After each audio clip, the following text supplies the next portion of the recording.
വാഴ 2 OTT release ചെയ്തിട്ടുണ്ട്. ഞാൻ തിയേറ്ററിൽ കണ്ടായിരുന്നു. പിന്നെ എന്താ പറയുന്നത്, നമ്മുടെ ലേറ്റ് ടീനേജ് 16-18 വയസ്സിലുള്ളതാണ് മെയിൻ ഒരു കഥയുടെ സംഭവം നടക്കുന്നത്. അപ്പോൾ അതിനകത്ത് നമ്മൾ എല്ലാ ആൾക്കാർക്കും ഒരു ഹൈ ആയിട്ടുള്ള എനർജി ഉള്ള ടൈമാണ്. അപ്പോൾ അതിനകത്ത് നടക്കുന്ന ബിഹേവിയറിൻ്റെ ഒക്കെ പ്രശ്നങ്ങളൊക്കെയാണ് ചർച്ച ചെയ്തേക്കുന്നത്. കുറേ സാറുമാരെ നല്ലപോലെ തേച്ചൊട്ടിച്ചിട്ടുണ്ട് സിനിമയിൽ. സാറുമാർ നീ വന്നെന്നെ ചീത്ത വിളിക്കല്ലേ, എൻ്റെ അടി കമൻറ്റ് ചെയ്യരുത്. മോശപ്പെട്ട സാറുമാരെയാണ് തേച്ചൊട്ടിച്ചിരിക്കുന്നത്. നല്ല സാറുമാരുണ്ട്, പിന്നെ മോശപ്പെട്ട സാറുമാരെ മോശം കമൻറ്റിൻ്റെ അടി ഇടത്തുള്ളൂ, നല്ല സാറുമാരെ ഇടത്തില്ല. ഏത് അവരുടെ ഒരു 18 വയസ്സിലുള്ള നടക്കുന്ന സംഭവങ്ങളും പിന്നെ അതിനെപ്പറ്റി അവർക്ക് ഭാവിയിൽ വരുന്ന ഇഷ്യൂസൊക്കെയാണ് ചർച്ച ചെയ്തിരിക്കുന്നത്. പിന്നെ സിനിമ ഇച്ചിരി സ്പീഡ് ഇച്ചിരി കൂടുതലാണ്. അതിപ്പോൾ എൻ്റെ വ്യക്തിപരമായിട്ട് ഉള്ള അഭിപ്രായമാണ്.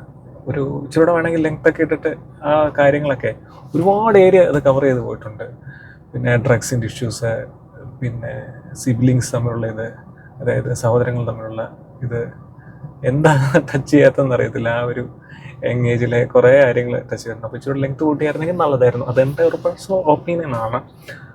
അപ്പം ഇച്ചിരി പേസ് കൂടിപ്പോയെന്നൊരു സംശയമുണ്ട്. Pace means speed.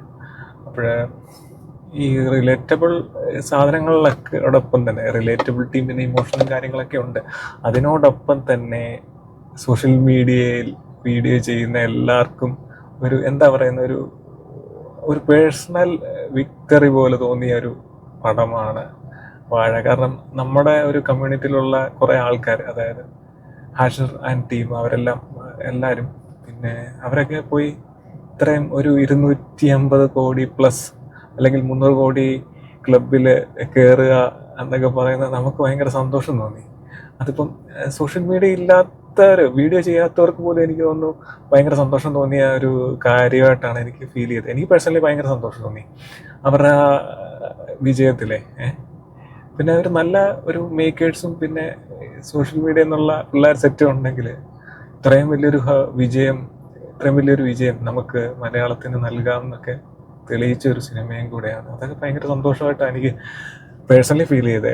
ബാക്കിയുള്ളവരുടെ എങ്ങനെയാണെന്ന് അറിയത്തില്ല. അങ്ങനെയുള്ളവരോട് കമൻറ്റ് ചെയ്യുക, നിങ്ങളുടെ സന്തോഷം എന്താണ്, നിങ്ങളുടെ റെസ്പോൺസ് എന്താണെന്നുള്ളത്. പിന്നെ കുറേ റിലേറ്റബിൾ ആയിട്ടുള്ള സാധനങ്ങൾ നമുക്ക് കിട്ടും കേട്ടോ, നമ്മുടെ ആ ഏജിലുള്ള. ഇപ്പോൾ ഒരു 4 മെയിൻ ക്യാരക്ടറാണ്. അവരുടെ എല്ലാം ജീവിതത്തിൽ നമുക്കൊരു റിലേറ്റബിൾ ഫാക്ടർ കിട്ടും. പിന്നെ കുറേ നമുക്ക് വീട്ടിലേക്ക് കൊണ്ടുവരാൻ കുറേ ഇമോഷൻസ് കിട്ടും. നമ്മുടെ പിണങ്ങിപ്പോയിട്ടുള്ള, നമ്മുടേതായ കാരണങ്ങളാൽ പിണങ്ങിപ്പോയിട്ടുള്ളവരെ നമ്മൾ വിളിക്കാൻ സാധ്യതയുണ്ട്. നമ്മുടേതല്ലാത്ത കാരണം കൊണ്ട് പിണങ്ങിപ്പോയവരെ വിളിക്കൽ പണി കിട്ടും. അപ്പം നമ്മുടേതായ ചെറിയ മിസ്റ്റേക്കുകളൊക്കെ കൊണ്ട് പിണങ്ങിപ്പോയവരുണ്ടെങ്കിൽ അവരെ നമ്മൾ വിളിക്കാനൊക്കെ അല്ലെങ്കിൽ അവരുമായിട്ട് സംസാരിക്കാനൊക്കെ സാധ്യത ഉണ്ടാക്കി തരുന്ന പടം കൂടിയാണ്. അപ്പോൾ എല്ലാവരും കാണുക. നിങ്ങളുടെ അഭിപ്രായം താഴെ കമൻറ്റ് ചെയ്യുക. Thank you.